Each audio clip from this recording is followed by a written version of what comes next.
Hello and welcome to another episode of پاکستانمی. آج کی ایپیسوڈ ہم اردو میں کریں گے. یوزلی انگریزی میں ہوتی ہے، لیکن یہ ٹاپک ایسا ہے کہ میں نے سوچا کہ اردو میں اس بارے میں گفتگو کی جائے. مہمان ہماری جو ہیں وہ ڈاکٹر شاہدہ وزارت ہیں، ڈین ہیں CESD پر، انسٹیٹیوٹ آف بزنس مینجمنٹ، اور ایک well known economist, well known expert on the Pakistani economy, جنہوں نے 3 کتابیں میرے خیال میں لکھی ہیں اور درجنوں ایکیڈیمک پیپرز. اور ان کا فوکس جو ہے وہ ایک پاکستان کی معیشت، اس کی انڈسٹریل پروڈکشن ڈیولپمنٹ، کیا صحیح ہوا کیا غلط ہوا. میرے خیال میں بہت ہی کم لوگ ہیں ایسے پاکستان میں جو اتنا ان ڈیپتھ انڈرسٹینڈنگ رکھتے ہوں اکانومی کے اوپر.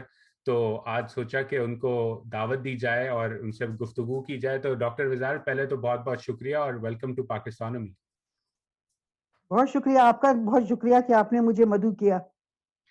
شروعات اسی سے کرنا چاہتا ہوں میں کہ دیکھیں، میں کوئی 32 سال کا ہوں، تو جب بڑا ہو رہا تھا تو ہم سنا کرتے تھے کہ ایک زمانے میں پاکستان کی معیشت بہت ترقی کر رہی تھی اور کوریا کا ماڈل پاکستان سے لیا گیا وغیرہ وغیرہ. اب 32 سال کے ہو گئے اور پاکستان بار بار IMF ہی جاتا رہتا ہے. اب ہم سنتے ہیں کہ پاکستان کی معیشت ایلیٹ کیپچر، کلیپٹوکریسی ایک طرح سے کچھ لوگ کہتے ہیں کہ بن چکی ہے، اور کوئی سسٹینیبل گروتھ یا ایسی گروتھ جس سے عام شہری جو ہے اس کا بھلا ہو، وہ آگے بڑھ سکے، وہ نہیں ہوتی. اور کوریا تو چھوڑیں، اب بنگلہ دیش بھی پاکستان سے کافی آگے نکل چکا ہے اگر GDP پر کیپٹا کا ڈیٹا دیکھا جائے. تو پہلے تو آپ سمجھائیں، آپ نے اتنی ریسرچ کی ہے کہ کیا یہ کہنا درست ہے کہ پاکستان کی معیشت ایک ایلیٹ کیپچر ہو چکا ہے پاکستان کی معیشت کا، اور اس کے ساتھ ساتھ کیا ایسی وجوہات ہیں جن کی وجہ سے یہ سب ہوا؟ دیکھیے، آپ نے بالکل صحیح کہا کہ ہم لوگوں نے 1950s کے لیٹ 1950s میں پاکستان نے بہت اچھی طرح ایک شروع کیا اپنا ڈیولپمنٹ کا سفر، اور یہ سفر جاری رہا 1960s کی دہائی تک بھی. مڈ 60s تک کچھ تھوڑا سا اسٹیگنیشن آنے لگا، اور مگر اس کے بعد 1967-68 سے ہماری معیشت ڈاؤن ہل جانے لگی. اور حالانکہ اس وقت جو ڈیولپمنٹ اسٹریٹجی، جو انڈسٹریلائزیشن شروع ہوئی تھی، وہ بہت کامیابی سے ہمکنار ہوئی، اور بھی انڈسٹری کے علاوہ بھی اور بہت سے شعبوں میں بھی پاکستان نے بہت ترقی کی. اور جیسا کہ آپ نے خود کہا کہ پاکستان کا شمار بالکل ایک رول ماڈل کے طور پہ ہونے لگا. مگر پھر کچھ ایسی قوتیں جو نظر نہیں آ رہی تھیں وہ حرکت میں آ گئیں، اور انہوں نے پاکستان میں ایک کافی واویلا مچنا شروع ہو گیا کہ لوگوں میں کچھ ڈسسیٹسفیکشن اور لوگ پریشان ہونے لگے. یہ تقریباً وہی زمانہ تھا جب مغرب میں اس قسم کی سوچ بیدار ہوئی تھی کہ ترقی پذیر ممالک کی جو انڈسٹریلائزیشن ہے اس کی وجہ سے ویسٹرن ملکوں میں ڈی انڈسٹریلائزیشن ہو رہی ہے. اور خاص طور پہ یہ جو ایشین ٹائیگرز تھے، اور پاکستان بھی تھا اس میں. ایشین ٹائیگرز میں تو نہیں تھا، مگر پاکستان بھی اس دوران بہت تیزی سے ترقی کر رہا تھا. تو پھر وہاں اس قسم کے جو شروع ہوئے تو بہت سے مقالے لکھے گئے، اور انہوں نے کہا کہ پاکستان یہ جو ترقی پذیر ممالک ہیں، ان کے یہاں صنعتیں اتنی تیزی سے ہو رہی ہیں اور اس کی وجہ سے ہماری صنعتیں بند ہو رہی ہیں. بہرحال اس ڈبیٹ میں اس وقت نہیں جا سکتے کیونکہ ہم پاکستان پہ فوکس کر رہے ہیں. تو پھر یہ ہماری جو ترقی ہے اس کا ختم ہو گیا. لوگوں نے کافی ہنگامے شروع ہو گئے، اور پھر اس کے بعد سے 70 کی دہائی میں بھی وہی سلسلہ جاری رہا. وہ تو اور بھی زیادہ ڈکلائن ہو گیا. اور پھر 80 کی دہائی بھی اتنی بری نہیں تھی، یعنی کہ اتنا زیادہ پاکستان بدحال نہیں ہوا تھا. مگر پھر جب 90 کی دہائی آئی اور ہمارے یہاں یہ جو حکومتیں آئیں ایک کے بعد دوسری، نون لیگ کی اور پیپلز پارٹی کی، اور انہوں نے IMF سے بہت بڑے پیمانے پہ قرضے لینا شروع کیے، اور اس کے بعد بہت زیادہ ہمارا شرح نمود کم ہو گیا. ہماری جو دولت کی تقسیم تھی وہ بہت خراب ہو گئی، غربت بہت بڑھ گئی، 20 لاکھ لوگ بے روزگار ہو گئے، 5000 کارخانے بند ہو گئے. اور ایشین ڈیولپمنٹ بینک نے کہا کہ پاکستان جو ہے اس میں غربت جو ہے، غربت کی شرح جو ہے وہ 50% ہے، اور اندرون سندھ میں 85% ہو گئی. تو یہ اصل میں شروعات ہوئی ہمارے اس کی زوال کی 90 کی دہائی سے. 70 کی دہائی میں بھی مطلب انڈسٹری متاثر ہوئی تھی کیونکہ، مگر 90 کی دہائی سے پورا ہماری معیشت کا برا حال شروع ہو گیا. اور اس کے بعد وہ سال اسی طرح چلتا رہا. 2020 کی جب وہ آئی تو اس کے بعد بھی ہماری معیشت سنبھل نہیں سکی، اور ہمارے جو سیاستدان ہیں اور ہمارے جو سو کال مطلب جو ہمارے پولیٹیشینز اور جو بھی اقتدار میں آیا، اس نے IMF کے پاس جا کے قرضوں کی ایک مسلسل قرضے لینا شروع کر دیے، اور اس کی وجہ سے آج ملک کی معیشت کا یہ حال ہے. تو یہ تو میں نے ایک جائزہ سا پیش کیا، مگر پہلے اب آپ نے سوال کی طرف آتے ہیں جو آپ نے سوال کیا ہے. تو وہ میں سمجھتی ہوں کہ پاکستان جو ہے وہ بالکل ایک پرفیکٹ ایگزامپل ہے جو ٹیکسٹ بک میں کہا جاتا ہے پریڈیٹری اسٹیٹ کا. پریڈیٹری اسٹیٹ جو ہوتی ہے اس میں یہ ہوتا ہے کہ کسی کے پاس ذرا سی بھی جو طاقت ہوتی ہے، ذرا سی بھی پاور ہوتی ہے، جس انسان کے پاس، جس آفیسر کے پاس، یا چاہے وہ پولیس والا ہو، چاہے وہ استاد ہو، چاہے وہ انصاف دینے والا ہو، جو بھی ہے، جس کے پاس ذرا بھی پاور ہوتی ہے وہ اس کو اپنی ذات کے لیے استعمال کرتا ہے، وہ پریڈیٹر بن جاتا ہے. اور جو عوام ہے ہمارے، وہ بیچارے پرے ہوتے ہیں. تو ان کے ایکسپینس پہ یہ پریڈیٹر جو ہیں وہ جس بھی حیثیت میں سرو کر رہے ہیں، وہ اپنی ذات کے لیے دولت کما رہے ہوتے ہیں. تو پاکستان میں سمجھتی ہوں، میں نے اس پہ کچھ مضامین بھی لکھے ہیں کہ بالکل پرفیکٹ ایگزامپل ہے پریڈیٹری اسٹیٹ کا. اور اب یہ صورتحال بڑھتی چلی جا رہی ہے جیسے جیسے ٹائم جا رہا ہے. ہر ایک حکومت، چاہے وہ حکومت ہو، چاہے وہ ریگولیٹرز ہوں، ہر ایک دیکھتا ہے کہ اس کے پاس کیا پاور ہے اور وہ کس طرح اپنی ذات کے لیے اس کو استعمال کر سکتا ہے پیسے کمانے کے لیے. تو یہ بڑا افسوسناک ہے کیونکہ پاکستان کے لوگوں کا اب بہت برا حال ہو گیا ہے. جو بھی حکومت آتی ہے وہ بڑے بڑے دعووں سے آتی ہے کہ وہ لوگوں کے لیے یہ کر دے گی، وہ کر دے گی، مگر جیسے ہی وہ حکومت میں آتی ہے ان کے پاس ایسے لوگ ہوتے ہیں جو سب کاروباری ہوتے ہیں، اور وہ سب کاروبار کر رہے ہوتے ہیں، اور کاروبار کرنے کے دوران وہ بیچاری پاکستان کے عوام کا برا حال کر دیتے ہیں. ہر ایک، یعنی کہ آپ دیکھیے کہ اتنے پیسے کمانے میں ہر ایک لگا ہوا ہے، ہر ایک کو دولت چاہیے. کوئی بھی یہ نہیں سوچتا ہے کہ وہ آپ حکومت میں آئے ہیں تو آپ عوام کے لیے کچھ کریں. اور ملکوں کا حال دیکھیے کہ وہ لوگ آتے ہیں تو کس طرح اپنے ملکوں کو وہ کرتے ہیں. اب آپ اسلامک دنیا میں بھی ہمارے پاس رول ماڈلز ہیں، پریزیڈنٹ اردوغان ہیں. پھر آپ ایران کی لیڈرشپ کو دیکھیے، وہ بھی کتنی مطلب قابل تحسین ہے. پھر اس طرح آپ دیکھیے کہ نیوزی لینڈ کو دیکھیے کہ کتنی زبردست وہاں کی پرائم منسٹر ہیں، مگر ہمارے جو لیڈرز آتے ہیں وہ صرف اپنی ذات کے لیے اپنی کرسی کو استعمال کرتے ہیں.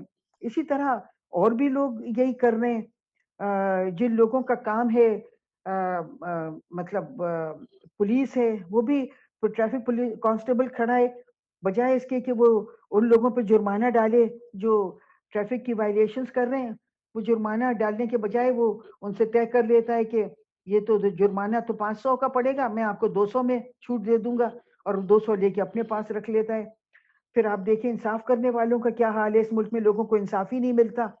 پھر آپ دیکھیے کہ جو حکومت میں منسٹرز بیٹھے ہوئے ہیں وہ سب چینی اور آٹا اور اس سب پہ یعنی کہ اس کی ذخیرہ اندوزی کر رہے ہیں، اور اس کی بڑے بڑے مارکیٹ کو ابیوز آف مارکیٹ پاور ہو رہی ہے.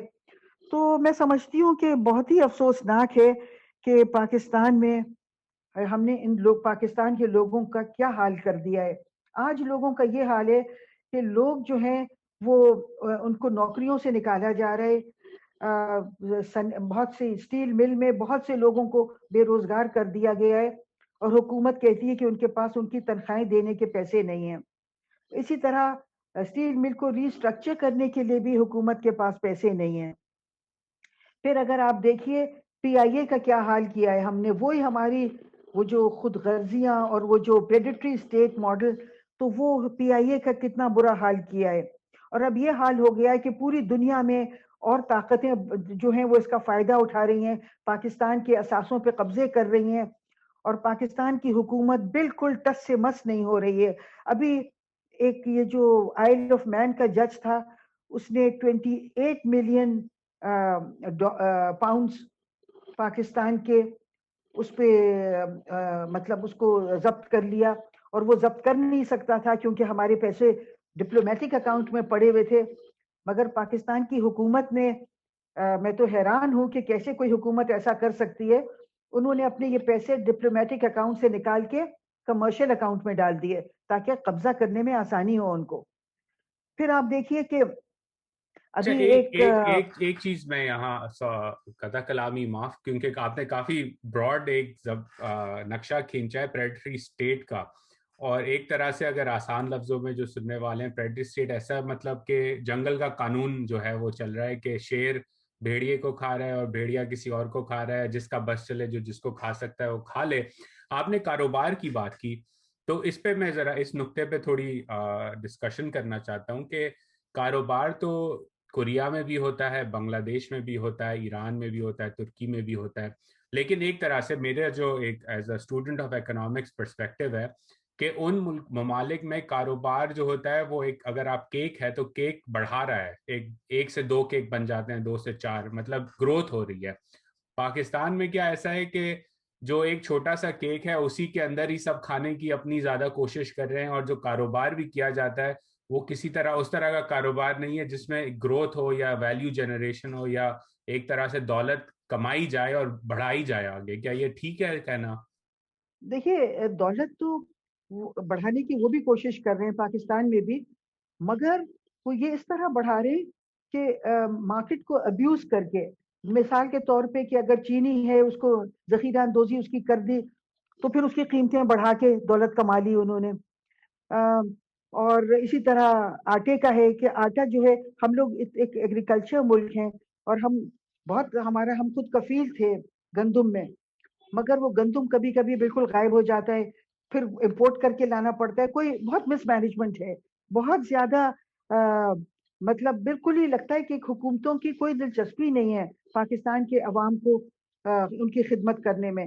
وہ مجھے نہیں لگتا ہے کہ کوئی پاکستان کی حکومتیں عوام کی خدمت کرنے کو آتی ہیں. وہ سب کاروباری لوگ ہیں، وہ سب اپنے پوزیشنز لے لیتے ہیں تاکہ پوزیشن سے آسانی ہو جاتی ہے پیسے کمانے میں.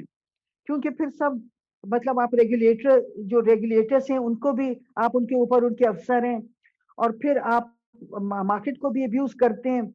تو یعنی کہ حکومتی جو لوگ ہیں، میں سمجھتی ہوں کہ ان کو چاہیے کہ حکومتی لوگوں کا کام ہونا چاہیے کہ وہ آ کے لوگوں کی خدمت کریں، مگر وہ سب اپنا کاروبار کر رہے ہوتے ہیں، کرسیوں پہ بیٹھے ہوئے پبلک سیکٹر کی، اور اپنا کاروبار کر رہے ہیں اور اپنی پوزیشن کو استعمال کر رہے ہیں اپنے کاروبار کو بڑھانے کے لیے.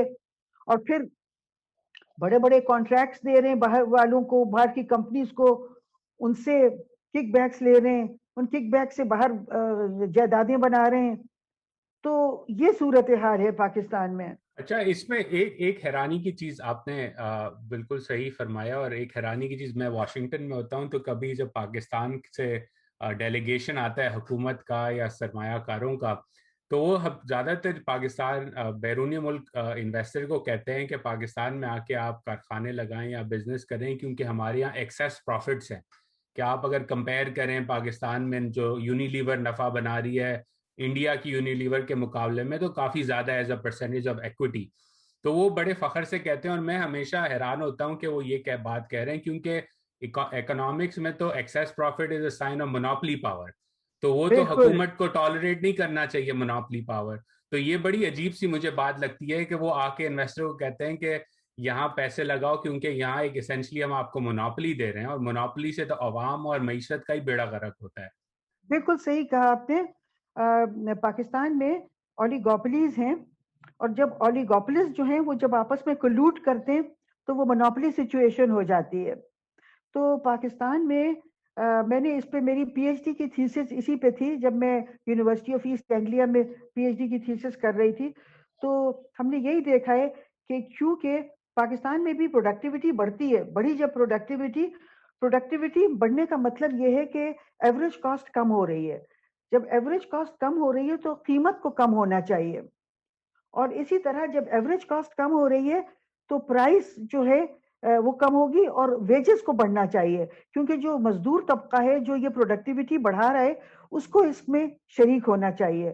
مگر پاکستان میں نے یہ دیکھا ہے, میری پی ایچ ڈی کی تھیسس میں نے یہ نتیجہ نکالا کہ جب پروڈکٹیوٹی بڑھتی ہے اور ایوریج کاسٹ کم ہوتی ہے تو قیمتیں پروپورشنیٹلی اور انسٹنٹلی کم نہیں ہوتی ہیں, وہ کافی عرصے کے بعد کم ہوتی ہیں اور فل 100% نہیں ہوتی کم. اسی طرح ویجز جو ہیں وہ نہیں بڑھتی, ویجز بڑھتی ہیں آہستہ آہستہ مگر بہت سالوں کے بعد, اور پروپورشنیٹلی اتنی نہیں بڑھتی. اور ان دونوں کا جو یہ ایکسیس ہوتا ہے یہ انڈسٹریلسٹ کے پاس چلا جاتا ہے, تو اس لیے سارا جو ایکسیس ہے وہ انڈسٹریلسٹ کے پاس جاتا ہے. مگر اب تو خیر صورتحال مختلف ہے پاکستان کی انڈسٹری کی, اس کو تو اتنا تباہ کر دیا گیا ہے کہ اب تو ان کے پاس بھی میرے خیال میں کوئی ایسے وہ نہیں ہے, کیونکہ جب سے ہم نے آئی ایم ایف سے قرضے لینا شروع کیے تو ہماری انڈسٹری کا بھی بہت حال ہو گئی ہے. اچھا, تو اس طرف آتے ہیں. ایک امپورٹنٹ پوائنٹ, سوری, کیونکہ یہ میں اس بات پہ, کیونکہ آپ نے بہت ریسرچ کیا, آپ کا پرسپیکٹو جاننا چاہوں گا کہ ایک تو ہوتا ہے کہ چلیں ایکسیس پروفٹ کیپچر ہوا انڈسٹریلسٹ کی طرف کیا, کوریا میں جیسے چیبولز ہیں انہوں نے یہ شروعات میں کافی کیا, لیکن اس انڈسٹریلسٹ نے پھر وہ پیسہ معیشت کے اندر پھر لگایا, انویسٹ کیا, ریسرچ ڈیولپمنٹ کی, چیبول بڑی ہوئی, ہنڈے سے بڑھتے ہوئے سیمسنگ سے بڑھتے ہوئے اب فونز بنانے لگ گئی فار ایگزامپل. پاکستان میں ایسا نہیں ہوا. تو پہلا سوال تو یہ کہ یہ کیوں نہیں ہوا پاکستان میں کہ جو ایکسیس پروفٹس کیپچر کیے گئے وہ معیشت میں, انڈسٹری میں کیوں نہیں لگائے گئے. اور دوسرا کہ یہ کہنا درست ہوگا کہ وہ جو ایکسیس پروفٹ ہوا پھر وہ دبئی میں, لنڈن میں, سنگاپور, ملیشیا میں اثاثے خریدنے کے لیے استعمال کیے گئے, اس سے بھی کافی نقصان ہوا ملک کا.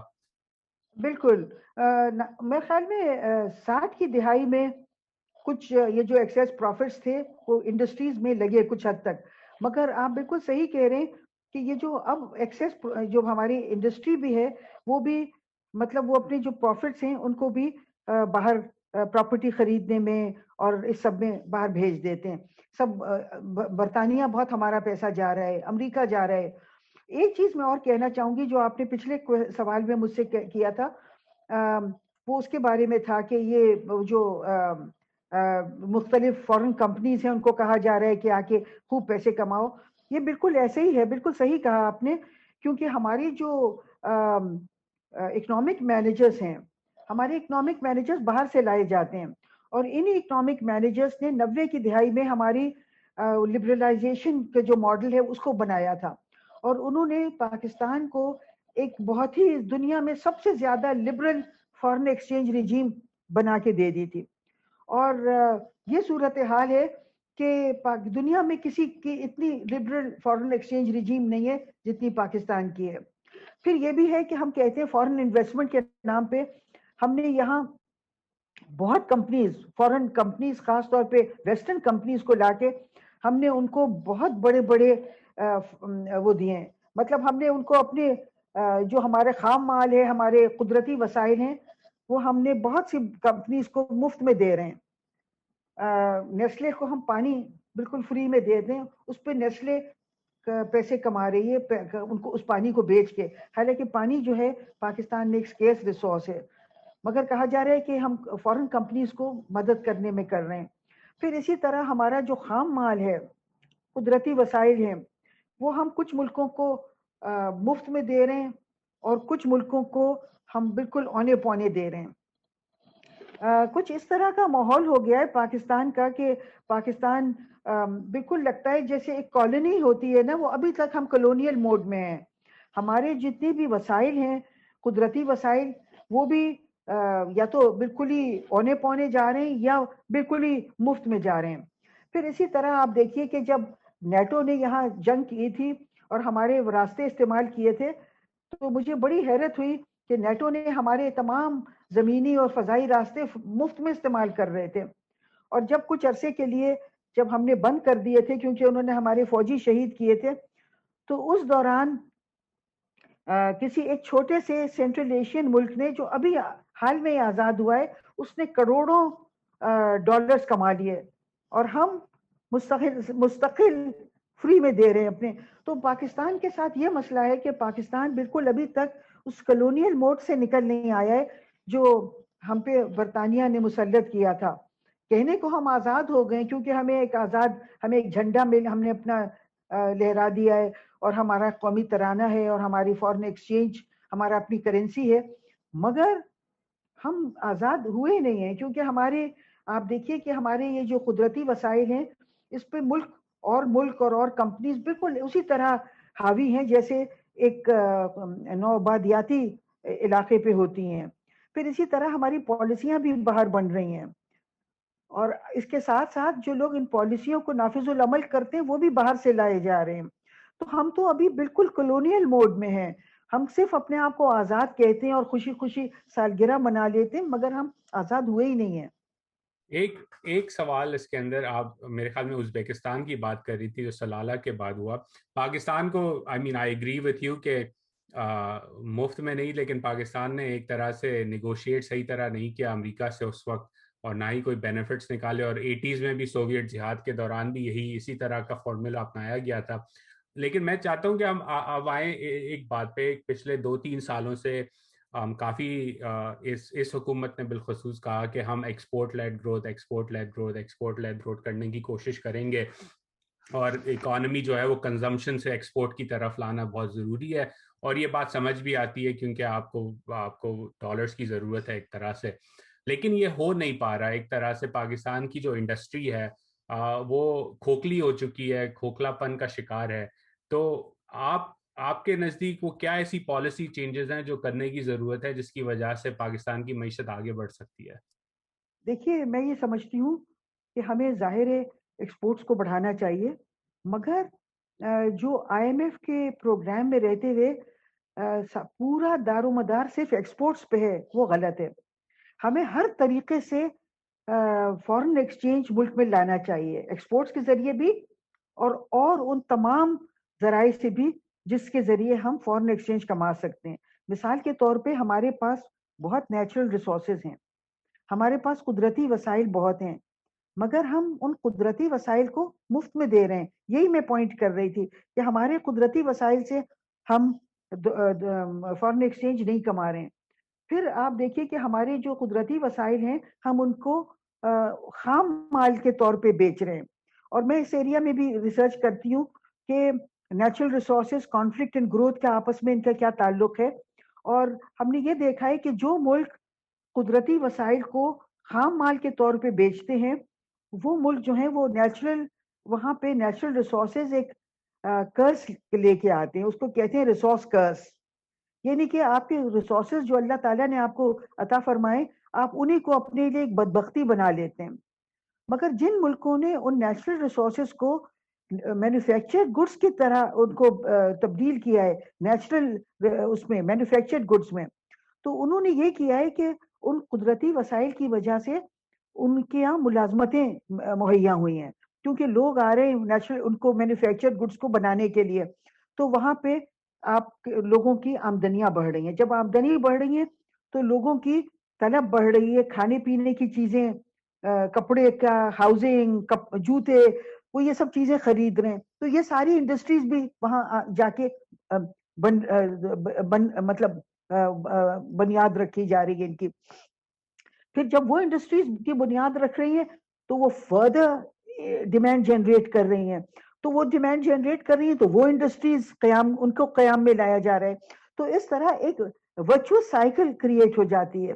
تو اس لیے ہم نے وہ نہیں کیا, ہم نے اپنے قدرتی وسائل نکال رہے, کھود رہے, اور کوئی انگلینڈ کو جا رہا ہے, کوئی کہاں جا رہا ہے, کوئی امریکہ جا رہا ہے, کوئی کہاں جا رہا ہے. تو اس لیے ہمیں چاہیے کہ ہم اپنے قدرتی وسائل کو مینوفیکچرڈ گڈس میں تبدیل کریں, اور اگر ہم یہ کریں گے تو پھر ہمارے جو ریسورسز ہیں وہ ایک بلیسنگ بن جائیں گے ہمارے لیے, اور آپ کی جو ویلیو ایڈیشن ہے وہ بھی زیادہ ہو جائے گی. آپ کی اس سے آپ زیادہ پیسے کما سکیں گے بنسبت ان کو خام مال کے طور پہ دینے میں. اس ٹاپک پہ مثلاً میں ایک مثال کے طور پہ، سوری ٹو انٹرپٹ اگین، لیکن یہ بہت امپورٹنٹ پوائنٹ ہے. Natural resource for example Pakistan ایک ایگریرین ملک ہے، یہاں آٹا اگتا تھا بہت، اب تو اگتا ہے ابھی بھی، لیکن پتہ نہیں، گندم اگتا تھا اس سے آٹا نکلتا تھا، اب اسمگل ہو جاتا ہے. ایک طرح سے اگر یہ نیچرل ریسورس کا صحیح استعمال کیا جائے مثلاً، تو اس آٹے سے پھر روٹی بنے گی یا اور طرح کے بیک گڈز بنیں گے، آپ ہائی ویلیو ایڈ کرنا شروع کر دیں گے. فروٹس اینڈ ویجیٹیبلز میں آپ انویسٹمنٹس کریں گے، اس سے آپ کے فارمر کو پیسہ ملے گا، پھر آپ اس کو ایکسپورٹ کر کے زیادہ ڈالرز کما سکتے ہیں. یہی ایک ورچوئس سائیکل ہے، کریکٹ؟ میں جو بات کر رہی تھی قدرتی وسائل کی، اس سے میرا مطلب تھا سونا، چاندی، قیمتی پتھر، میں ان کی بات کر رہی تھی. مگر اوکے. اس پہ بھی بات کر لیں گے. دوسری ایک اور چیز ہے جو، اور جن لوگوں نے پاکستان پہ تحقیق کی ہے انہوں نے بھی یہ دیکھا ہے. مثال کے طور پہ ایک وہاں سے کیمبرج یونیورسٹی سے نہیں، آکسفورڈ یونیورسٹی سے ایک پروفیسر آئے تھے، سنجے لال ان کا نام تھا. انہوں نے اس پہ تحقیق کی تھی پاکستان کی ایکسپورٹس پہ، اور ان کا یہ نتیجہ تھا کہ پاکستان کی جو ایکسپورٹس ہیں ان میں ٹیکنالوجیکل کنٹینٹ بہت کم ہے. اور جب آپ اس کا مشاہدہ کریں اور ملکوں سے، ہندوستان سے بھی اور ترقی پذیر ملکوں سے، تو آپ دیکھتے ہیں کہ ٹیکنالوجیکل کنٹینٹ ان کا زیادہ ہے. اس سے مطلب یہ ہے کہ کوئی بھی جو مصنوعات ہیں اس میں کتنی ٹیکنالوجی استعمال ہوئی ہے. اب ہمارے میں نہیں ہو رہی کیونکہ ہم را کاٹن ایکسپورٹ کر رہے ہیں، ہم کاٹن کلاتھ کر رہے ہیں، تو اس میں اتنی ٹیکنالوجی استعمال نہیں ہوئی ہے. مگر اور ملک جو ہیں وہ مثال کے طور پہ کمپیوٹر چپس کر رہے ہیں، تو اس میں ٹیکنالوجیکل کنٹینٹ زیادہ ہے. تو دوسری یہ وجہ ہے کہ ہم اس لیے ہماری ایکسپورٹس جو ہیں اس پہ ہم اتنا نہیں کما پا رہے ہیں کیونکہ اس میں ٹیکنالوجیکل کنٹینٹ بہت کم ہے. پھر ہم سروسز کو اتنا نہیں کر پا رہے ہیں، ہمیں سروسز کی ایکسپورٹس کو بڑھانے کی ضرورت ہے. تو میرے خیال میں یہ چیدہ وہ باتیں ہیں جو ہم ایکسپورٹ کے حوالے سے کر سکتے ہیں. مگر پھر میں وہ دوبارہ دہراؤں گی وہی بات کہ ہمیں چاہیے کہ ہم صرف ایکسپورٹس پہ توجہ نہیں دیں، ہم اپنے تمام وسائل اور تمام، جیسے ہمارے روٹس ہیں، ہم کسی ملک کو اپنا روٹ استعمال کرنے دے رہے ہیں تو ہم کیوں مفت میں دے رہے ہیں؟ ہم اس پہ پیسے کمائیں. ہمارے جو قدرتی وسائل ہیں ان کو ہم مینوفیکچرڈ گڈز میں تبدیل کر کے پیسے کمائیں، پھر ہم اپنی سروسز سے پیسے کمائیں. پھر ہمارے پاس اور بھی بہت طریقے ہیں. تو یہ میں سمجھتی ہوں کہ یہ میں کہنا چاہتی تھی آپ کے سوال کے جواب میں. شکریہ بہت بہت. اور یہ سب چیزیں کرنے کے لیے ایک طرح سے starting from the first question, predatory state کا جو کانسیپٹ ہے وہ ختم ہونا بہت ضروری ہے. تو میرا آپ سے سوال پھر یہ کہ اگر ڈاکٹر شاہدہ کو کل وزیر خزانہ بنا دیا جائے، اس وقت تو شوکت ترین کی بات ہو رہی ہے کہ وہ واپس آ جائیں گے. یہ بھی مجھے ایک بات سمجھ نہیں آتی کہ پاکستان میں ہم شیخوں اور ترینوں سے آگے کیوں نہیں بڑھ پا رہے. وہی لوگ جنہوں نے پہلی پالیسی بنائی اور وہ ناکام ہو گئی، ان کو واپس لایا ہی جاتا ہے ہمیشہ. وہ اس بات کو چھوڑ دیں. اگر آپ وزیر خزانہ ہوں تو کیا پہلے 2-3 ایسے پالیسی ایکشنز ہیں جو آپ کہیں گی کہ یہ لینا بہت ضروری ہے اس پریڈیٹری اسٹیٹ کو ختم دیکھیے کرنے کے؟ میں نے 90 کی دہائی سے جب سے پاکستان کے حالات ہوئے تو میں نے ایک آلٹرنیٹو اسٹریٹجی دی تھی کہ ہم آئی ایم ایف کے پاس جانے کے بجائے ہمیں کیا کرنا چاہیے. تو میں نے 90 کی دہائی سے اس پہ کام شروع کیا تھا جب سے پاکستان کے یہ حالات ہوئے. تو اب تو اتنے حالات اور بد سے بدتر ہو گئے، تو میں نے اپنی اسٹریٹجی کو بھی اور بہتر سے بہتر کر لیا ہے. تو میں ایک تو یہ کروں گی کہ میں آئی ایم ایف کو خدا حافظ کہہ کے میں اپنی جو میں نے اسٹریٹجی بنائی ہے، جس پہ میں نے کئی سیمینارز کیے ہیں جو بہت ڈویبل ہے، میں اس کو نافذ العمل کرنا چاہوں گی. ایک تو یہ بات.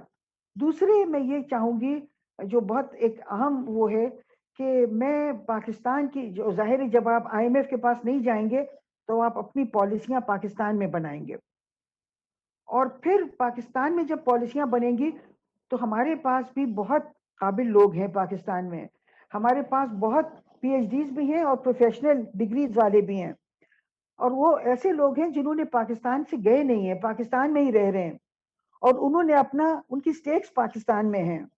میں چاہوں گی کہ ان کو اپنے ساتھ شامل کروں، کیونکہ ان کی سٹیٹس جب پاکستان میں ہیں تو وہ جو ان کی کارکردگی ہوگی، جس طرح وہ ڈیلیور کریں گے، وہ ویسا نہیں ہوگا جیسا IMF کے اور ورلڈ بینک کے لائے ہوئے لوگ آتے ہیں کہ کچھ دن کے لیے آئے ہیں اور جیسے ہی ان کا اسائنمنٹ ختم ہوتا ہے، بقول کسی نے بہت صحیح کہا ہے کہ اگر پاکستان میں کوئی پٹاخہ بھی پھٹتا ہے تو وہ جلدی سے اپنا سوٹ کیس پیک کر کے جانے کی تیاری کرتے ہیں.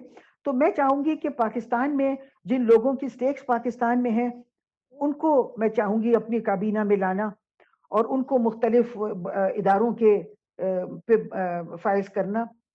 اور میں یہ بھی چاہوں گی کہ IMF کو جب ہم خدا حافظ کہیں تو ہم اپنا ہوم گرون پروگرام بنائیں، اور اس ہوم گرون پروگرام میں ہم مختلف شعبوں کی کو استوار کریں. جیسے کہ آپ نے ابھی اس کی بات کی تھی ایگریکلچر کی، تو آپ دیکھیے ہمارا ایگریکلچر بالکل تباہ ہوا ہے آج کل. اور وہ کیوں تباہ ہوا ہے؟ ہمارا ایگریکلچر اس لیے تباہ ہوا ہے کہ ہماری مختلف حکومتیں، صرف یہی حکومت نہیں، ساری حکومتیں جو آتی رہی ہیں، وہ جب کوئی فیصلے کرتی ہیں تو وہ اپنے ایگریکلچر کو کی بہتری کے لیے نہیں کرتی، اپنے شعبے کی بہتری کے لیے نہیں کرتے. وہ یہ اس لیے کرتی ہیں ایکسکیوز میں کہ ان کو کوئی باہر کی کمپنی کو کوئی فائدہ پہنچانا ہوتا ہے. مثال کے طور پہ آپ دیکھیے ایگریکلچر کا ہم نے کس طرح ستیہ ناش کیا. ہمارے پاس ہماری جو کپاس ہے، ہمارا بہت اچھا کپاس جا رہی تھی اور ہم نے اس میں بہت ہماری انڈسٹری اس پہ بیس تھی، اور ہمارے پاس ہماری جو ٹیکسٹائل انڈسٹری ہے اور اب یہ جو برانڈ یہ ہوئے یہ بہت کامیاب ایک تجربہ ہو سکتا تھا. مگر ہماری جو مختلف حکومتیں ہیں بہت عرصے سے ان پہ پریشر تھا کہ وہ جینیٹیکلی ماڈیفائڈ بیج استعمال کریں. اور ہمارا جو سیڈ ایکٹ تھا جو ذوالفقار علی بھٹو صاحب نے 1976 میں پاس کیا تھا، یہ کمپنیاں پیچھے تھیں کہ اس کو ترمیم کی جائے. اور کوئی 2003-4 سے تو بہت زیادہ مجھے بھی پتہ چلا تھا کہ یہ لوگ بہت دن سے کوششیں کر رہے تھے مگر کر نہیں پا رہے تھے. مگر پچھلی جو 2015 میں جو ان کی حکومت آئی نون لیگ کی، تو انہوں نے اس سیڈ ایکٹ میں ترمیم کر دی اور نیشنل اسمبلی نے مارچ 2015 میں کی اور سینیٹ نے جون 2015 میں کی. مگر اس سے ترمیم کرنے سے پہلے ہی ان لوگوں نے یہ بہت بڑا مافیا ہے، انہوں نے یہ کیا کہ خفیہ طور پہ انہوں نے پاکستان کی کپاس کے بیج بدل دیے، اور جبکہ یہ ترمیم بھی نہیں ہوئی تھی. اور انہوں نے چپکے ایک پروجیکٹ آیا تھا کاٹن پروڈکٹیوٹی انہینسمنٹ سیل، یہ امریکن USA ایک پروجیکٹ لے کے آئی تھی امریکہ کی کسی ڈپارٹمنٹ آف ایگریکلچر کا، اور وہ ایک صاحب کو لائے تھے ڈاکٹر شیفلر کو، اور انہوں نے کہا تھا کہ یہ پروجیکٹ کے 2 ہدف ہیں. ایک تو یہ کہ یہ کپاس کی پروڈکٹیوٹی کو بڑھائے گا، اور دوسرے یہ کہ یہ کرل لیف وائرس کا خاتمہ کرے گا. مگر اس پروجیکٹ کے دوران نہ تو کرل لیف وائرس کا خاتمہ ہوا اور نہ کپاس کی پروڈکٹیوٹی بڑھی. مگر خفیہ طور پہ ہمارے کپاس کے سارے بیج تبدیل ہو گئے. کوئی 86% بیج جو تھے وہ جینیٹیکلی ماڈیفائڈ بیج استعمال کر لیے گئے، اور ہمارے جو قدرتی بیج تھے ان کو ہٹا دیا گیا. اور اس کے باوجود انہوں نے امریکنز نے ڈاکٹر شیفلر کو ایک بہت بڑا انعام دیا، جبکہ وہ دونوں ہدف نہیں پورے کر پائے تھے اپنے پروجیکٹ کے، مگر انہوں نے پاکستان کے بیج بدل دیے تھے، اس کا شاید ان کو انعام ملا. تو اس کی وجہ سے کپاس کے جو بیج بدلے گئے اس کی وجہ سے یہ ہوا کہ ہماری اگلے سال کپاس کی جو پیداوار تھی اس میں 1/4 کم ہو گئی.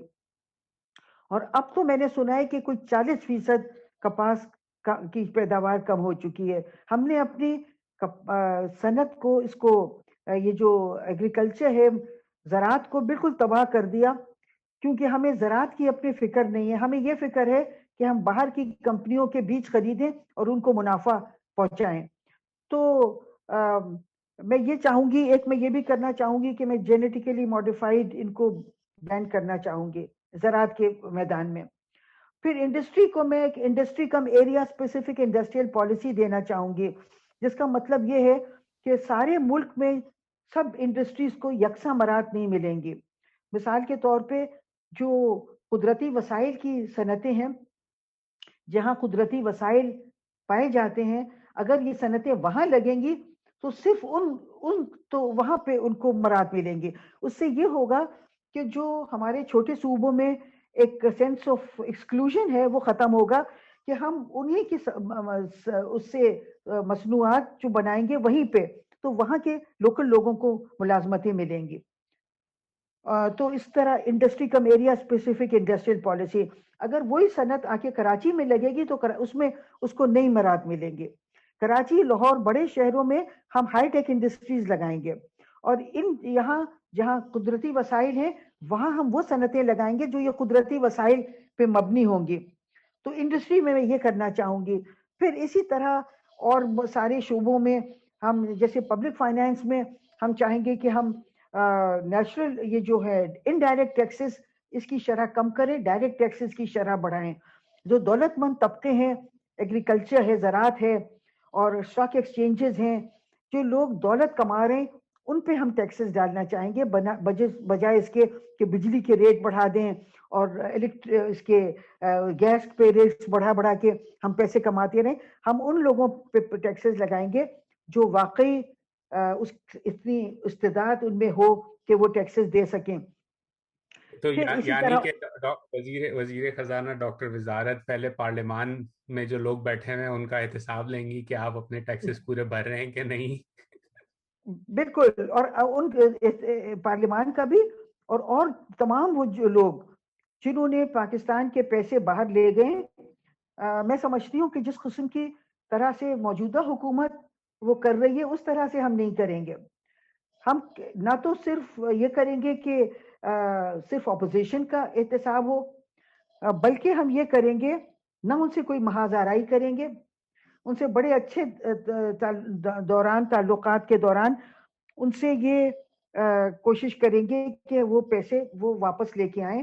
اور اگر وہ نہیں واپس لے کے آئیں گے، آپ دیکھیے یہ جو ابھی جس طرح احتساب ہو رہا ہے وہ پیسے واپس نہیں آ رہے، مگر ہم وہاں کی جیسے برطانیہ میں ہم وہاں کی لا کی فرمز کو مستقل پیسے دیے جا رہے ہیں کہ یہ ہمارے کیسز وہ کریں گے. تو بجائے اس کے کہ وہ جو ہمارا پیسہ ملک سے باہر چلا گیا ہے وہ واپس آئے، ہمارا اور پیسہ مزید ملک سے باہر جاتا جا رہا ہے، کیونکہ ہم کوششیں کہہ رہے ہیں کہ کوشش کر رہے ہیں وہ پیسہ لانے کی، اور اس کی وجہ سے ہم ان کی کمپنیز کو اور ان کے شہریوں کو اور پیسے دیے جا رہے ہیں.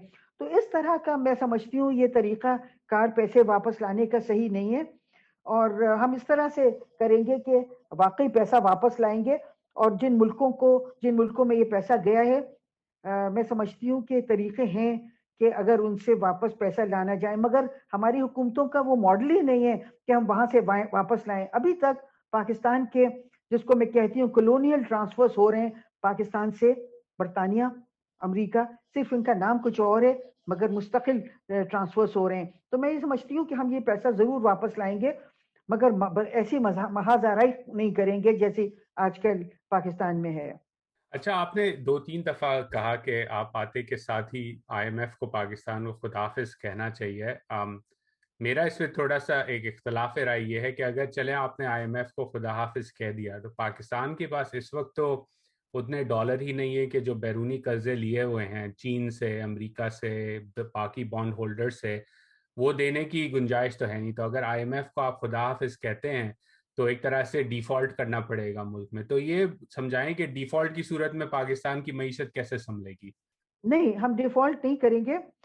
میں نے اپنی اس میں جو آلٹرنیٹو دیا ہے اس میں ایک یہ بھی ہے شامل کہ ہم ایک ڈیٹ مینجمنٹ اسٹریٹجی بنائیں گے. دیکھیے کوئی ملک اس طرح سے نہیں کرتا ہے جس طرح پاکستان کر رہا ہے کہ وہ اپنے سارے جو وسائل ہیں ان کو ڈیٹ سروسنگ پہ خرچ کر رہا ہے، اور لوگوں کی اتنی بری حالت ہو رہی ہے کہ لوگ جو ہیں ان کے پاس نہ کھانے پینے کو پیسہ ہے.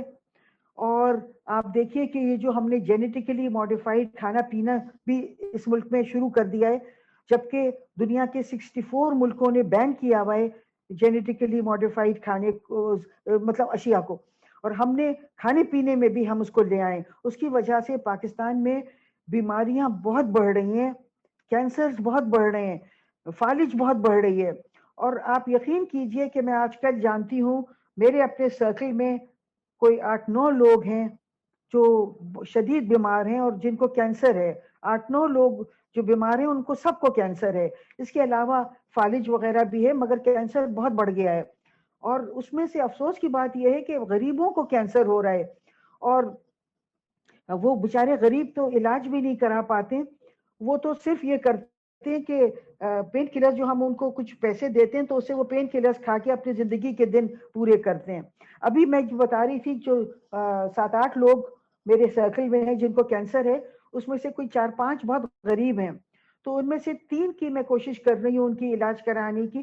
اور میں نے خود بھی کچھ اپنے پاس سے اور کچھ دوستوں سے اور رشتہ داروں سے پیسے لیے ہیں کیا کہ ان کی علاج کراؤں. اور آپ یقین کیجئے کہ جو لوگ جن کے پاس کھانے کو پیسہ نہیں ہے ان کو بڑے بڑے اماؤنٹس دینا پڑ رہے ہیں. مجھ سے لوگوں نے کہا کہ یہاں فلاں ادارہ ہے لاہور میں انمول ہے وہاں کرا دیجئے وہاں فری ہوگا. میں نے ان کو شروع کیا وہاں علاج کرانا. پتا چلا کہ ایسے لوگ جن کے پاس کھانے کو پیسہ نہیں ہے ان سے یعنی کہ 75,000 صرف ٹیسٹ کے پیسے روپے لے لیے. 75,000 صرف ٹیسٹ کے. اس کے بعد جب کیمو شروع ہوئی تو کوئی 80,000 پہلے ڈوز پہ انہوں نے پہلے 80,000 کہے پھر انہوں نے بڑھا دیے. ان کا نہیں کینسر زیادہ بڑھ گیا ہے 1,20,000 لے آؤ. اب ان کے پاس جتنے ہم نے جمع کیے تھے وہ سب ہم نے پیسے ان کو دے دیے مگر اب دوسرا ڈوز لگنا ہے. اب وہ کہہ رہے ہیں اور پیسے لے کے آؤ. تو غریبوں کا اتنا برا حال ہو رہا ہے اس ملک میں مگر کسی کو پاکستان کے غریبوں کی پرواہ نہیں ہے. ایک طرح سے وہی مستقل بات آ گئی اسٹریٹ اس کے اندر بھی, اسی اگزامپل کے اندر ہی وہی بات آ گئی کہ پریڈیٹری اسٹیٹ ہے تو جتنے پیسے نکلوا سکتے ہو چاہے وہ غریب ہو بالکل جتنا بھی غریب وہی ہو ہے نکلوا لو. جی. ہاسپٹلس بھی کما رہے ہیں پرائیویٹ ہاسپٹلس بھی کما رہے ہیں اور پبلک ہاسپٹلس جو کہا جاتا تھا کہ یہاں کرا لیں یہ فری ہوگا وہ بھی دبا کے پیسے کما رہے ہیں. تو لوگوں میں آپ کو بتا رہی تھی کہ اسٹیل مل میں لوگوں کو بے روزگار کر دیا گیا اور ان کے وہ بھی ان کو گولڈن ہینڈ شیک بھی نہیں دیا. اس طرح پی آئی اے کا بھی پرائیویٹائزیشن ہے شاید کوئی پی آئی اے بھی خریدنا چاہتا ہے. پھر اسٹیل مل کو بھی ریسٹرکچر نہیں کر رہے ہیں. پھر اسی اچھا طرح تو اس میں ایک مائنڈفل آف ٹائم اگین قطع کلامی معاف, 2 میرے بڑے سوال تھے اس سے پہلے کہ میں آپ کو اجازت دوں. پہلا تو یہ کہ یہ اگر سچویشن ہے اور تحریک انصاف کی حکومت عمران خان صاحب کی حکومت آئی اس نے وعدے کیے تھے کہ ایک نیا پاکستان ریاست مدینہ, تو آپ کا کیا اسیسمنٹ ہے؟ 2.5 سال تو ہو گئے ان کو آئے ہوئے, آپ کیا ریٹنگ دیں گی ان کو؟ اور دوسرا سوال اسی سے جڑا جی ہوا یہ ہے کہ جی are you optimistic about where Pakistan is going? دیکھیے عمران خان نے بہت اچھے وعدے کیے تھے اور میں بھی اس زمانے میں جب وہ بڑے اچھی اچھی باتیں کر رہے تھے میں بھی بہت متاثر ہوئی تھی. خاص طور پہ جب وہ ڈرون اٹیکس کے بارے میں جو وہ باتیں کرتے تھے مجھے لگتا تھا کہ میرے بھی احساسات کی ترجمانی کر رہے ہیں وہ. اور بالکل لگتا تھا کہ ایک لیڈر ابھر کے آ رہا ہے.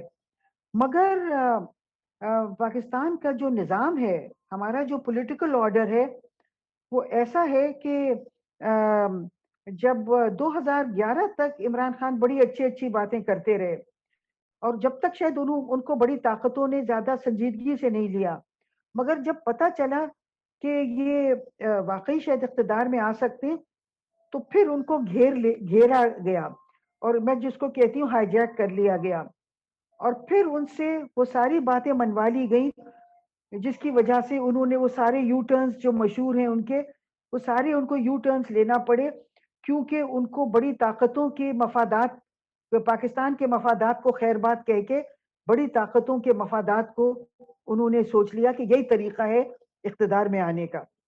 تو اس لیے میں تو بہت مایوس ہوئی ہوں اور میں نہیں سمجھتی ہوں کہ وہ پاکستان کے لوگوں کے لیے کچھ کر رہے ہیں. آپ دیکھیے کہ ابھی لوگوں کی پینشنز بند ہو رہی ہیں. میں نے سنا تھا اخبار میں آیا ہے کہ کے پی کے میں لوگوں کی پینشنز بند ہو رہی ہیں. اب پینشنز ایسی چیز ہے جو لوگ اس کو اپنے کھانے پہ اور دوائیوں پہ خرچ کرتے ہیں. تو یہ نہیں کہ پاکستان کے لوگوں کے لیے آپ کے پاس دینے کو پینشنز تک کے پیسے نہیں ہیں.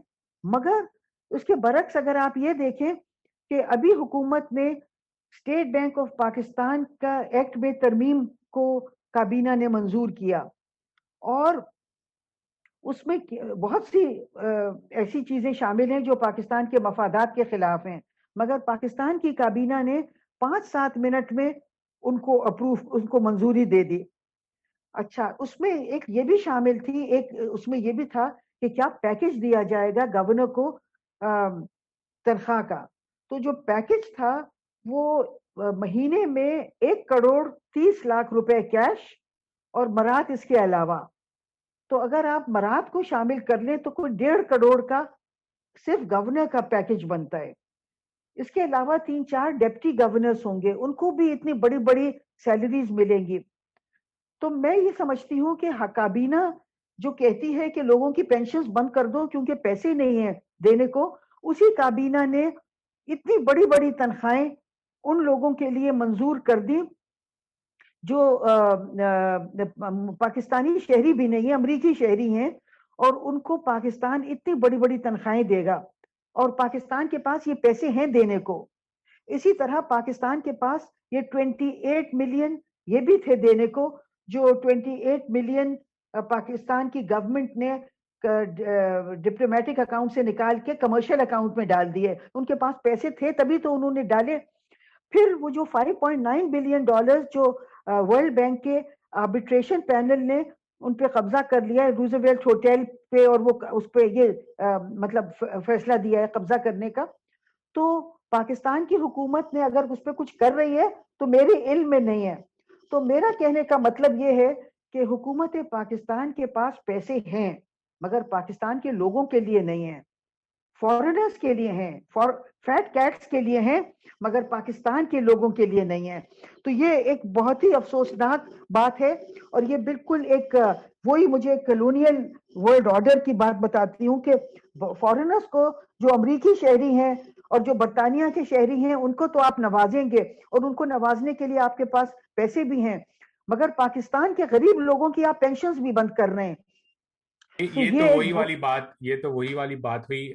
جو اسٹیٹ بینک کا جو ایکٹ ہے وہ تو پارلیمان میں آئے گا, دیکھیں گے اس پہ کیا ہوتا ہے. لیکن ابھی حال ہی دنوں اور بلکہ ہر تھوڑے دنوں بعد پنجاب کی حکومت یا اس کے اسپوکس مین جو ہیں وہ لوگوں کو ایک طرح سے تانا ہی دے رہے ہوتے ہیں کہ دیکھیں میٹرو پہ اتنی سبسڈی لگی اور اتنی وہ غریب آدمی استعمال کرتا ہے کام پہ جانے کے لیے, لیکن اس پہ تو وہ تانے دیتے ہیں. لیکن جو سی ایم صاحب کا سیکریٹریٹ کا جو خرچہ ہے, جو 60%, 70% بجٹ سے زیادہ خرچہ کر دیتے ہیں وہ سال کا, وہ کسی کو نظر نہیں آتا. تو وہی بات ہو گئی کہ اس کے لیے تو پیسے ہیں, لیکن جب غریب کو کوئی فیسلٹی دینی ہوتی ہے تو اس کے اوپر تانے بھی دیے جاتے ہیں. مگر انہوں نے پنجاب میں جو پچھلی گورنمنٹ تھی, انہوں نے بھی بہت گڑبڑیں کی تھیں, اس کو تو میں مانتی ہوں. انہوں نے 56 کمپنیاں بنائی تھیں, بیچارے غریب لوگ, ان کے پاس پینے کو پانی نہیں, صاف پانی کے نام پہ ایک کمپنی بنا لی, 56 کمپنیاں بنائیں, اور اس طرح پاکستان کا جو ڈیٹ ہے وہ اس کو بہت بڑھایا, کیونکہ ان 56 کمپنیوں کو قرضہ لے کے ان پہ سب خرچہ کیا. تو اس طرح پچھلی حکومت نے بھی, پنجاب حکومت نے اور فیڈرل گورنمنٹ نے, انہوں نے قرضے بہت لیے, اور یہ حکومت بھی بہت لے رہی ہے. سب یعنی کہ بد سے بدتر, یعنی کہ نہلے پہ دہلا ہیں سب. اور میں تو سمجھتی ہوں کہ بڑا افسوسناک ہے کہ جس طرح یہ لوگ پاکستان کو, میں تو نہیں سمجھتی ہوں کہ یہ غلطی سے ہو رہا ہے, یہ جان بوجھ کے پاکستان کو فیل کر رہے ہیں یہ سب مل کے. اور یہ میں تو ایک وہ جی میں کوٹ کرنا چاہوں گی, ناظم حاجی نے ایک بڑا اچھی بات کہی ہے, مجھے بہت اپیل کیا. انہوں نے کہا پاکستان کا جو سسٹم ہے وہ بالکل یہ ہے کہ take from the needy and give to the greedy, کہ نیڈی سے لو اور گریڈی کو دو. تو بالکل بہت صحیح طور پہ انہوں نے, اس لیے میرا دل چاہا کہ ان کو کوٹ کروں کہ take from the needy and give to the greedy. یہ میں سمجھتی ہوں پاکستان کی یہ جو حکمراں ہیں, چاہے اس حکومت کے ہوں چاہے پچھلی حکومتوں کے ہوں, ان کا موٹو یہی ہے, take from the needy and give to the greedy. I think Dr. Saiba, that is a great quote to end this discussion. ہم نے شروعات predatory state سے کی, تو this sums it up. جانے سے پہلے آپ کے پاس اگر ایک دو کوئی بک ریکمنڈیشنز ہوں آڈینس کے لیے جو آپ ریکمینڈ کریں کہ وہ پڑھیں, کیونکہ یہ سوال ہمیشہ آتا ہے, اگر میں کبھی بھول جاتا ہوں تو کامنٹس میں بھی آ جاتا ہے, تو please share some reading recommendations. جی میں نے ویسے تو بہت سی کتابیں پڑھی ہیں, مگر اس وقت مجھے دو کا ایک دم خیال آ رہا ہے. ایک تو ہے the new confessions of an economic hit man. پہلے تو انہوں نے لکھی تھی جان پرکنس نے, The Confessions of an Economic Hitman, یہ کچھ سال پہلے لکھی تھی, مگر 2016 میں یہ آئی ہے ان کی کتاب The New Confessions of an Economic Hitman. یہ مجھے بہت پسند آئی تھی, اور پہلے میں اس کو, موٹی سی کتاب ہے تو میں اس کو بہت دن لیے گھومتی رہی. جب میں کہیں سفر کر رہی ہوتی تھی تو میں اس کتاب کو لے جاتی تھی کہ پڑھوں گی راستے میں, مگر بہت زخیم سی لگتی تھی تو پڑھ نہیں پاتی تھی, کیونکہ میں سوچتی تھی جب اطمینان سے ہوں گی تو پڑھوں گی. مگر آپ یقین کیجئے جب میں نے اس کو پڑھنا شروع کیا تو بالکل ایسا تھا کہ دل چھوڑنے کو نہیں چاہتا تھا, جیسے آپ کوئی ڈیٹیکٹیو ناول شروع کرتے اور اس کو آپ کا دل ہی نہیں چاہتا ہے چھوڑنے کو. اس میں یہ بتایا ہے جان ان پرکنس نے ترقی پذیر ممالک کا کہ یہاں جو ہیں کس طرح ان کو چلایا جاتا ہے, ان کا پولیٹیکل آرڈر کیا ہے. امریکہ اور یہ جو برطانیہ وغیرہ یہ جو ملک ہیں یہ کس طرح کرپٹ لیڈرشپس کو تعینات کرتے ہیں ان ترقی پذیر ممالک پہ, اور کس طرح ان کو بالکل کرپٹ اور جو ان کے ایجنٹس ہوتے ہیں, جو ان کے تنخواہ دار ہوتے ہیں, ان کو بٹھایا جاتا ہے حکومتوں میں, اور وہ ان کو منظور ہوتا ہے, ان کو یہ برداشت کرتے ہیں. اور کس طرح انہوں نے بہت سی مثالیں دی ہیں کہ اگر کسی ملک میں کوئی ایماندار بندہ آ جاتا ہے اقتدار میں, یا جو کوئی ان کا ایجنٹ نہیں ہوتا ہے, ان کا تنخواہ دار نہیں, تو کس طرح یہ اس کو بہت جلدی ٹھکانے لگا دیتے ہیں, مگر اس کو چلنے نہیں دیتے, اور پھر واپس ایک کرپٹ, ان کو کرپٹ لوگ منظور ہیں, یا اپنے تنخواہ دار یا کرپٹ, کیونکہ کرپٹ کو بھی وہ پیسے دے کے اپنے ساتھ ملا لیتے ہیں. تو یہ کتاب بہت مجھے پسند آئی, اور میں سمجھتی ہوں یہ ترقی پذیر ممالک کی جو پولیٹیکل آرڈر ہے اس کو بہت صحیح طرح اس کی عکاسی کرتا ہے. دوسری جو کتاب ہے وہ ایمبیسڈر حسن جاوید ہیں, پاکستان کے ایمبیسڈر تھے جرمنی میں, سنگاپور میں, اور کنی ممالک میں, اور چائنا میں وہ 10 سال انہوں نے ڈپلومیٹ رہے, ایمبیسڈر تو نہیں تھے مگر ڈپلومیٹ تھے. ایمبیسڈر حسن جاوید, انہوں نے چائنا پہ 6 کتابیں لکھی ہیں, اور ان کی جو لیٹسٹ یہ کتاب ہے Chinese model of development lessons for Pakistan, اس میں انہوں نے بتایا ہے کہ چائنا نے کس طرح اپنے ان جو اس کے حالات تھے جس وقت وہ مطلب آج سے جب وہ ہم مطلب جب ہم اور چائنا ایک ہی لیول پہ تھے, تو کس طرح چائنا نے اپنی گورننس بہتر کر کے اور اپنے ایماندار کرپشن کے خلاف فائٹ کر کے اور یہ سب کر کے کس طرح انہوں نے اپنے مسائل حل کیے, اور کس طرح وہ اس لیول پہ پہنچ گئے, اس مقام پہ پہنچ گئے کہ آج چائنا جو ہے وہ سمجھیے کہ دنیا کی ایک بہت بڑی سپر پاور بن گیا ہے. اور وہ کس طرح انہوں نے کیا ڈیولپمنٹ ماڈل اختیار کیا, اور کس حد تک پاکستان ان سے کیا سیکھ سکتا ہے, اور کس قسم کا ڈیولپمنٹ ماڈل ہم اپنا بنائیں, اور کیا کس حد تک ہم چائنا کے ڈیولپمنٹ ماڈل کو اپنا سکتے ہیں. تو یہ کتاب بھی مجھے بہت پسند آئی, کیونکہ اس میں بہت ریئلسٹک ہے کہ ہم چائنیز جو ہم سے بہت پیچھے تھے, اور اب وہ کتنا دنیا بھر سے آگے نکل گئے. تو یہ 2 کتابیں مجھے بہت پسند آئی ہیں, اور بھی بہت سی ہیں مگر یہ 2 میں اس کا ذکر کرنا چاہوں گی. آپ کے پاس وقت کی بھی کمی ہے تو میرے خیال میں 2 پہ جی اکتفا کرتے ہیں. جی شکریہ بہت بہت. اور اگر میں اف آئی ریمبر کریکٹلی 1990 تک چائنا کا G D P per capita Pakistan سے کم تھا. تو اس میں مایوسی کی بات بھی ہے, اور ایک طرح سے یہ بات بھی ہے کہ ملکوں کو تقدیر بدلنے میں اتنا وقت نہیں لگتا, تو مایوس بھی نہیں ہونا چاہیے. پاکستان بھی اپنی تقدیر بدل سکتا ہے, اور اس کے لیے ریفارمز اور سوچ کی ضرورت ہے. تو ڈاکٹر صاحبہ تھینک یو سو مچ, آپ نے ٹائم نکالا آج پاکستانومی میں ہمیں جوائن کیا. Thank you so much and stay safe. Corona بھی چل رہا ہے تو اپنا خیال رکھیے گا. بہت شکریہ, تھینک یو ویری مچ. آپ کا بھی بہت شکریہ کہ آپ نے مجھے موقع دیا, اور انشاءاللہ آپ بھی you take care of yourself, and thank you very much. Allah حافظ. خدا حافظ. خدا حافظ.